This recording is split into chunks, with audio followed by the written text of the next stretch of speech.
अस्सलामुअलैकुम प्यारे बच्चों, ब्रिज कोर्स के 15वें दिन आप तमाम का इस्तकबाल है। प्यारे बच्चों, आज आपको माय इंग्लिश बुक 4 से पेज नंबर 48 देखना है। चलिए देखते हैं पेज नंबर 48। गुड हैबिट्स, अच्छी आदतें। Listen, read aloud, copy and remember. सुनिए, बुलंद आवाज़ से पढ़िए, नकल कीजिए और याद रखिए। सुनिए बच्चों, early to bed and early to rise is the way to be healthy, wealthy and wise. जल्दी सोना और जल्दी उठना, ये सेहतमंद, दौलतमंद और अक्लमंद रहने का तरीका है। इसलिए प्यारे बच्चों, जल्दी सो जाया करो और जल्दी उठ जाया करो। आगे देखिए, 1 2 what ever you do start it well and carry it through. यहाँ पर कहा जा रहा है कि आप जो भी करो उसकी शुरुआत अच्छी करो और फिर उसे आखिर तक लेकर चलो।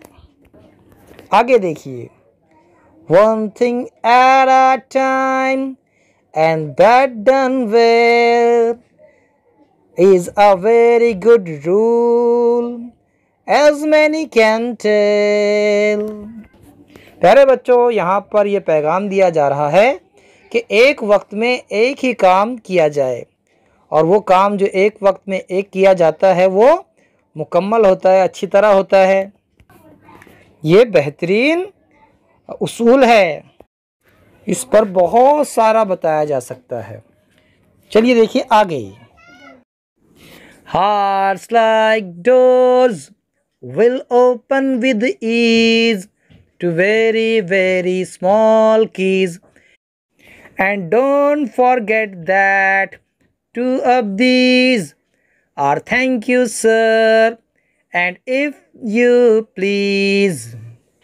प्यारे बच्चों, यहाँ पर बताया जा रहा है कि दिल दरवाज़ों की तरह होते हैं और वो छोटी छोटी चाबियों से आसानी से खुल जाएंगे।